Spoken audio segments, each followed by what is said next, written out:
अस्सलाम वालेकुम जमात पंजम, कैसे हैं आप जी? खैरियत से हैं अल्हम्दुलिल्लाह। बच्चों, हम सबक पढ़े थे पाकिस्तान के मुख्तलिफ़ सूबों की मुख्तलिफ़ चीज़ों के बारे में। तो आज जो हमने चीज़ पढ़नी है वो हमारी है महारतें। तो आप इसके लिए सफ़ा नंबर खोलिए 58 और हमारा सबक है इसमें कि मुल्क के तमाम इलाकों में दस्तकारी का उम्दा काम नस्ल दर नस्ल हो रहा है। नस्ल दर नस्ल का क्या मतलब है? नस्ल दर नस्ल का मतलब है कि ऐसा काम जो कभी हमारे दादा ने किया, वही हमारे बाप ने किया, वही काम आज बच्चे भी कर रहे हैं। तो उसको कहते हैं नस्ल दर नस्ल। नस्ल दर नस्ल हो रहा है। ज़्यादातर काम औरतें घरों में करती हैं, ठीक है। कुछ काम ऐसे हैं जो घरों में औरतें कर लेती हैं। कपड़े सीने का काम है, बुनने का काम है, कुरेशी का काम है, या बर्तनों पे कुछ रंग साजी करने का, रंग बनाने का काम है, तो या कढ़ाई वगैरह के काम है।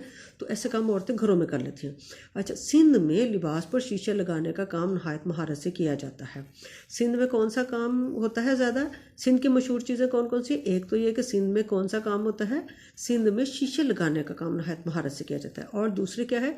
सिंधी अजरक बहुत मशहूर है। तो सिंध के लिए हमें क्या पता चला, क्या मालूमात मिली? एक तो यहाँ पे सिंध में शीशे लगाने का काम नहायत महारत से किया जाता है। दूसरे कि सिंधी अजरक जो है वो बहुत मशहूर है। जी, सिंधी टोपी और सिंधी अजरक बहुत मशहूर है। अच्छा, उसके अलावा जो है मुल्तान में मीनाकारी वाले बर्तन, मीनाकारी वैसे कहते हैं बहुत बारीक छोटे छोटे काम को मीनाकारी कहते हैं, बारीक बारीक काम को। तो कहते हैं मुल्तान में मीनाकारी वाले बर्तन बनाए जाते हैं। ये मीनाकारी वाले बर्तन, ये आपकी तस्वीर आपके सामने है कि बर्तन है, आम बर्तन है, उस पर जो है वो छोटी छोटी डिज़ाइनिंग की गई है मुख्तलिफ रंगों में, जिसको मीनाकारी वाला बर्तन डिज़ाइन जो है वो कहते हैं। तो मुल्तान में कौन सा काम होता है ज़्यादा अच्छा? मुल्तान में मीनाकारी वाले बर्तन बनाए जाते हैं। ठीक हो गया मुल्तान के लिए। अच्छा, फिर हो गया हमारे पास चिन्योट। चिन्योट और लाहौर। चिन्योट बेटा हमारे एक शहर का नाम है। जैसे लाहौर है, कराची है, फैसलाबाद है, इसी तरह चिन्योट भी हमारा एक शहर है। यहाँ का मशहूर काम कौन सा है? जी, यहाँ का मशहूर काम है फर्नीचर। फर्नीचर पे एक बहुत नफीस काम होता है। फर्नीचर पे कैसा काम होता है? नहायत नफीस काम होता है। कैसा काम होता है वो? उसमें लकड़ी में खुदाई करते हैं थोड़ी थोड़ी सी, और उसमें जो है किसी में तो जो है ना कोई प्लास्टिक वगैरह जो पिघला हुआ होता है उसको डाल देते हैं, डिज़ाइनिंग बना देते हैं। जहाँ पर जो बहुत महंगा वाला फर्नीचर होता है उसमें जो है वो जो हाथी होता है उसके जो दांत होते हैं ना, बड़े बड़े दांत आपने देखे, उन दांतों को कटिंग करके छोटी छोटी करके उस डिज़ाइन में भरा जाता है। तो बहुत ही खूबसूरत और बड़ा महंगा फर्नीचर बनता है। अच्छा, फिर हमारा एक शहर है सियालकोट। सियालकोट में खेलों और आलाते जराही का सामान तैयार किया जाता है। सियालकोट हमारा शहर है, वहाँ पे खेलों का सामान जैसे हमारे बैट बॉल है, हॉकी है, फुटबॉल है और दूसरे रैकेट हैं टेनिस के, वो बनाए जाते हैं वहाँ पे, ठीक है। मशहूर है, जो दूसरे मुल्कों में भी जाते हैं। और आलाते जराही, आलाते जराही क्या चीज़ है बच्चे? आलाते जराही जो हॉस्पिटल्स में ऑपरेशन के दौरान जो औज़ार इस्तेमाल किए जाते हैं, अब चाहे वो औज़ार हों वो वाले जिससे कटिंग करते हैं, या वो लाइटें हैं जो मरीज़ पे लाइट डाली जाती है, या जो है ना वो बिस्तर हैं, बेड वगैरह हैं, या वो स्ट्रेचर्स हैं जिस पर जो है ना मरीज़ों को डाला जाता है, वो सारे काम जो हैं वो सियालकोट में बहुत ही ज़्यादा नफासत से किए जाते हैं। अच्छा बच्चे, एक अहम मालूमात में क्या है? अहम मालूमात कि ऊँट की खाल से बने हुए लैंप और सोहन हलवा मुल्तान की मशहूर सौगात हैं। तो मुल्तान की मशहूर सौगात क्या है? जी, मुल्तान की मशहूर सौगात क्या है? ऊँट की खाल से बने हुए लैंप और सोहन हलवा मुल्तान की बहुत ही मशहूर खुराक है। अच्छा बच्चे, उसके बाद आता है दूसरी चीज़ है मेले। मेले और उर्स। मेले आपने देखे हैं? गए हैं आप कभी मेले पे? कैसा होता है मेला? क्या कुछ होता है मेले में? बहुत मज़ा आता है, झूले होते हैं वहाँ पे। अच्छा, और ड्रामे भी हो रहे होते हैं। अच्छा, मौत का कुआं भी देखा है आपने वहाँ पे, वेरी गुड जी।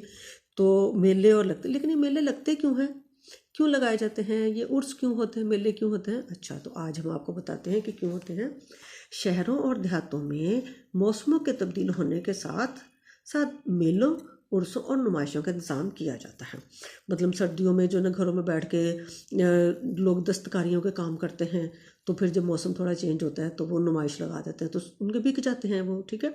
मेला भी हो जाता है, वो लोग इकट्ठे भी हो जाते हैं। मेला तो हुआ है जिसमें लोग बहुत सारे इकट्ठे होते हैं, दूर दराज के इलाकों से भी आते हैं, खुशियाँ भी मनाते हैं और साथ में ख़रीदारी भी करते हैं। तो लोग अपना सामान भी बेचते हैं और लोग अपना सामान ख़रीदते भी हैं। तो ये तफरीह के साथ साथ काम काज और कारोबार का भी ज़रिया बनते हैं। जैसे भी आपको बताया कि लोग घरों में बैठ के काम कर लेते हैं, फिर जब मौसम चेंज होता है मेले लगते हैं तो वहाँ पे लाके अपना सामान बेचते हैं। अच्छा, उसके बाद और क्या होता है, जिनसे जवान बच्चे बड़े और बूढ़े लुत्फानंदोज होते हैं। किस चीज़ से? यानी जो तफरी के जो सामान होते हैं। तफरी किस किस्म की होती है? जो तफरी कैसी होती है, देहाती इलाकों में फसल की कटाई के बाद मेले लगते हैं। अच्छा, ये चीज़ तो बीच में हमारी आ गई कि मेले लगते कब हैं। देहातों में आमतौर पे जो मेले लगते हैं, जब किसान की फसल तैयार हो जाती है और फिर वो उसको काट लेते हैं, काट के तो वो जो भी एक उन्हें एक थोड़ा सा काम का जो बोझ होता है उससे जब आज़ादी होती है ना, तो वो एक खुशी मनाते हैं उसमें, तो उसको वो मेला फिर मतलब कि कहते हैं कि लोग मिल के तो भंगड़े डालते हैं, ढोल बजाते हैं, इकट्ठे होते हैं, दुकानें भी लगती हैं, खाने पीने का सामान भी होता है, वो चीज़ें भी बिकती हैं वहाँ पर। तो देहाती इलाकों में फसल की कटाई के बाद मेले लगते हैं। देहाती इलाकों में मेले कब लगते हैं? फसल की कटाई के बाद मेले लगते हैं। अच्छा, और मेलों में होता क्या है, लोग कबड्डी खेलते हैं। कौन कौन से खेल खेले जाते हैं? कबड्डी खेलते हैं, घुड़दौड़ यानी घोड़ों की दौड़ के मुकाबले होते हैं, कुश्ती के मुकाबले भी होते हैं। तो किस किस्म के मुकाबले करवाए जाते हैं मेलों में? कौन कौन से मुकाबले होते हैं, किन किस्म के मुकाबलों का इनेकाद होता है, इन्हें लगाए जाते हैं? जैसे कि है कबड्डी खेलते हैं, घुड़दौड़ होती है और कुश्ती के मुकाबले होते हैं। तो मेलों में चीज़ें भी तो मिलती हैं ना। क्या मिलता है? औरतों के लिए चूड़ियाँ होती हैं। खाली चूड़ियाँ होती हैं?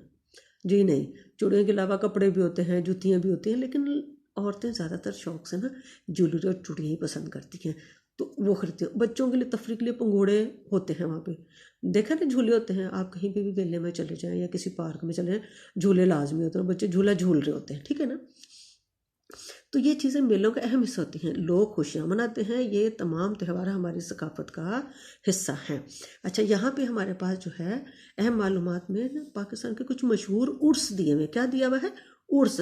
पाकिस्तान के मशहूर उर्स कौन कौन से हैं? मशहूर उर्सों के नाम है, हज़रत दातागंज बख्श का उर्स होता है, उसमें मेला भी लगता है, जैसे अब दाता साहब का मेला भी कहते हैं। दाता साहब का उर्स भी होता है और उस उर्स पे मेला भी लगता है। हज़रत बहाउद्दीन ज़करिया मुल्तानी है मुल्तान में, इनका भी मज़ार पे इनका उर्स भी होता है, इनका मेला भी लगता है। इसी तरह शाह अब्दुल लतीफ़ बटाई जो है ये सिंध में है, तो यहाँ पे भी इनका उर्स होता है और फिर वहाँ पे मेला भी लगता है। अच्छा, उसके अलावा भी जो हमारे जो हैं मेले हैं, जैसे मेला चिरागां का नाम आपने सुना होगा, मेला चिरागां भी लगता है। और भी बहुत छोटे छोटे से मेले लगते हैं। अक्सर ये जो इधर जो हमारे हंजरवाल में जो बुज़ुर्ग हैं बहुत सारे, उनके उस पर इलाकई तौर पे ना अपने छोटी सी जगह पे वो उर्स मनाते हैं, मेले लगते हैं वहाँ पे। तो बच्चों, हम इसमें देख रहे हैं आपने जो हमारे ये थे महारतें, इसके भी आपने इन्हीं को सवाल बनाइए कि ये कौन कौन से काम है। सिंध की मशहूर जो महारत कौन सी है, या सिंध की मशहूर चीज़ कौन सी है, या मुल्तान मीनाकारी वाले बर्तन कहाँ बनाए जाते हैं, या मुल्तान में कौन सा काम ज़्यादा नफासत से किया जाता है, तो आप बताते हैं बर्तन बनाए जाते हैं। और फर्नीचर कहाँ पे अच्छा बनता है, तो फर्नीचर चिन्योट और लाहौर में बहुत नफीस बनाया जाता है। खेलों का सामान, या आप बताएं कि सियालकोट किस बात के लिए मशहूर है, सियालकोट किस बात के लिए मशहूर है, किस काम के लिए मशहूर, तो आप कहते हैं कि खेलों के और अल्लाह तजरे का सामान तैयार किया जाता है। या मुल्तान की अहम सौगात क्या है, तो मुल्तान की अहम सौगात ऊँट की खाल से बने हुए लैंप और सोहन हलवा है। आपने सवाल बार बार वीडियो को देखिएगा, सवाल बनाइएगा और इनके जवाब भी लिखिएगा। इसी तरह मेले और उर्स हैं, तो मेले और उर्स के लिए जो है वो मैंने आपको जो है ये बनाया है कि मेले कब लगते हैं। तो आपने अभी पढ़ा कि मेले जो हैं वो फसल की कटाई के बाद, देहातों में तो फसल की कटाई के बाद, और बाकी जो है वो जो बुज़ुर्ग हैं हमारे, उनके जो उर्स मनाए जाते हैं उसमें मेले लगते हैं। मेलों का फ़ायदा क्या होता है? मेलों में लोग ना अपना सामान लाते हैं बेचने के लिए, तो उनका कारोबार भी चलता है ऐसे में। अच्छा, मेलों में कौन कौन से मुकाबलों का इनेकाद किया जाता है आपने देखा? अभी हमने देखा था कि इसमें कबड्डी, कुश्ती और घुड़दौड़ के मुकाबलों का इनेकाद किया जाता है। तो बच्चों, अपने सबक अच्छी तरह से पढ़िएगा, समझिएगा, सवालों को बनाइएगा भी और लिखिएगा भी अच्छी तरह से जवाब में। ओके बच्चों, अल्लाह हाफिज़।